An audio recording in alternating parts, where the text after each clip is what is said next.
দিনটা ছিল 6 ফেব্রুয়ারি। এই দিনটা নিয়ে অনেক আশা, অনেক স্বপ্ন ছিল, সবারই থাকে। বছরে কিছু কিছু দিন থাকে, সবারই অনেক আশা থাকে, স্বপ্ন থাকে যে এইভাবে পালন করব, এইভাবে পালন করব, কিন্তু হয়ে ওঠে না, জানো তো। এই যে আমি বাজার টাজার সব করে নিয়ে আসলাম, কিন্তু মনের মধ্যে তবুও একটা কোনো জায়গায় একটা দুঃখ আছে, কারণ 7ই ফেব্রুয়ারি হচ্ছে আমাদের বিবাহবার্ষিকী। তাই ভাবলাম 6 ফেব্রুয়ারি রাত্রিবেলা একটু সেলিব্রেশন করি, আর কিছুই না, জাস্ট নর্মাল কেক দিয়ে আর একটু ডেকোরেশন করি, ব্যাস এইটুকুনি। কারণ আর কিছুই হবে না, কারণ এই আজকে হচ্ছে আমাদের নিরামিষ চলছে কদিন ধরে, 7 দিন আমাদের নিরামিষ খেতে হবে। নিরামিষ খেতে হচ্ছে কারণ হচ্ছে আমাদের মাসি পিসি হয়েছে আমাদের আর কি, তার জন্য আমাদের নিরামিষ খেতে হচ্ছে। তো যাই হোক, আমরা ভাবলাম নিরামিষ খাবো, মানে প্ল্যানিং ছিল অনেক কিছু, যে একটু বড়মার মন্দিরে যাব, পুজো দেবো, তারপরে যাই হোক বাড়িতে ছোট্টখাট্টো আয়োজন করবো, বোন টোনদের বলবো, কিন্তু কিছুই হলো না। এই নিয়ে আমাদের 4 বছর অ্যানিভার্সারি, এই বছর একটু আশা ছিল কিছু একটা করব, কিন্তু হলো না, জানো তো। ওই যে বলে না, আশায় মরে চাষা, আগের থেকে আশা করতে নেই কোনো কিছু, আগের থেকে সেইভাবে প্ল্যানিং করতে নেই। তো এরকমই আর কি হয়েছে আমাদের এই বছর। তো এই বছর কিছুই করা হলো না, কারণ আমাদের নিরামিষ চলছিল, অনেক কিছু প্ল্যানিং ছিল, একটু পুজো টুজো দেবো বা থাকে না অনেক স্বপ্ন। তো যাই হোক, যেটুকুনি মানে আশা করেছিলাম, কিছুটা আশা করেছিলাম যে আগের দিন যেইভাবে করব সেইভাবে, মানে মন খারাপ নিয়ে যতটুকু হয় ততটুকুই আর কি আমি করছি। আর একটা দিদি আমাকে কমেন্ট করেছে যে বোন তুমি সাজোনি কেন? তো আমি সাজিনি, কারণ হচ্ছে এই সময় হচ্ছে যেই জামাটাই পরবো সেই জামাটাই কাচতে হবে, জামা পরি বা শাড়ি পরি। আর মন সেরকম শাড়ি না দিলে, মন ভালো না থাকলে তো সাজুগুজুও সেরকমভাবে করতে ইচ্ছা করে না। তো যেটুকুনি মন ভালো করার জন্য যেটুকুনি করতে লাগে, তো সেটুকুনি আর কি করলাম। এটাই কারণ ছিল যে আমি সাজুগুজু করিনি। এটা পরে বাজারে গেছিলাম এই কুর্তিটা পরে, তো এটা পরেই আর কি কেক টেক কাটলাম।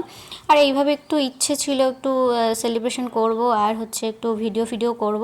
তো সেরকমই করেছি, শর্ট ভিডিওগুলো তোমাদের সাথে শেয়ার করেছি, তোমরা অনেকটা ভালোবাসা দিয়েছো, এইভাবেই ভালোবাসা দিয়ে পাশে থেকো। তো এই দেখো আমার ফাইনাল ডেকোরেশন এইটুকুনি করলাম। ইচ্ছে তো করে অনেক কিছু করার, কিন্তু কিছু মানে সবসময় করে ওঠা যায় না আর কি। তো অনেকে ভাবে যে বড় বড় রেস্টুরেন্টে গেলে, বড় বড় অনেক বড় বড় সেলিব্রেশন করলেই হয়তো ভালোবাসা হয় বা দেখানো হয়, কিন্তু আমি এইসব ছোট্টখাট্টো দেখানো, ছোট্টখাট্টো এইসব কিছুতেই না আমি একটু খুশি হই। আমার বড় জায়গায় গিয়ে, বড় রেস্টুরেন্টে গিয়ে সেলিব্রেশন করা বা অনেক খাওয়া দাওয়া করা বা এইসব আমার চাই না। তারপরে গয়নাগাটি এসব আমার চাই না, আমি এই ছোট্টখাট্টো জিনিসেই না অনেকটা খুশি হই।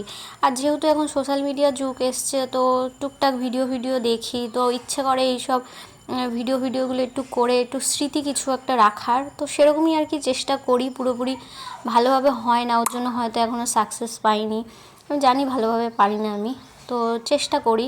আর বলতে পারো আমার বরমশাইকে জোর করেই আর কি করানো হয়, কারণ ও খুব একটা ভিডিও করা আগে পছন্দ করতো, ভিডিও করা, ফটো তোলা, স্ট্যাটাস দেওয়া, স্টোরি দেওয়া, ফেসবুকে পোস্ট করা, এগুলো আগে পছন্দ করতো। আর ওর থেকেই আমার এগুলো শেখা ছিল। তখন আমি করতাম না এগুলো, কারণ আমি তখন বুঝতাম না।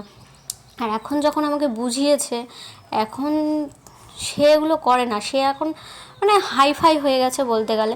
সে ওই রেস্টুরেন্টে গিয়ে খাওয়া দাওয়া বা বড় বড় গিফট কেনা, গিফট দেওয়া, এইসব এখন পছন্দ করে, এখন এইসব পছন্দ করে না। আর আমি এই ছোট্টখাট্টো জিনিসগুলোই না পছন্দ করি, কিন্তু ওই যে কাউকে বলতে পারি না, এটাই আর কি। আর সবাই ভাবে যে হয়তো আমি ওগুলো পছন্দ করি, এইগুলো করি না, কিন্তু না, আমি এই ছোট্টখাট্টো জিনিসগুলোই পছন্দ করি। একটু সময় দেওয়া, একটু দুজনে মিলে একটু ছবি তোলা, একটু শেয়ার করা, এইসবই পছন্দ করি। ওই হাইফাইভাবে কোনো কিছু আমার পছন্দ হয় না, জানো তো। তো যাই হোক, এই যে যেটুকুনি আমি করেছি এটুকুনিতে আমি খুব খুশি। ওকে জামাটা দিয়েছি, আর ও আমাকে এই যে এই চুড়িদারটা দিয়েছে, আর একটা দিয়েছিল। তো কেমন লাগলো অবশ্যই, হয়তো এই ভিডিওর মাধ্যমে অনেকটা কিছু বলে ফেললাম, তো তোমরা কিছু মনে করো না।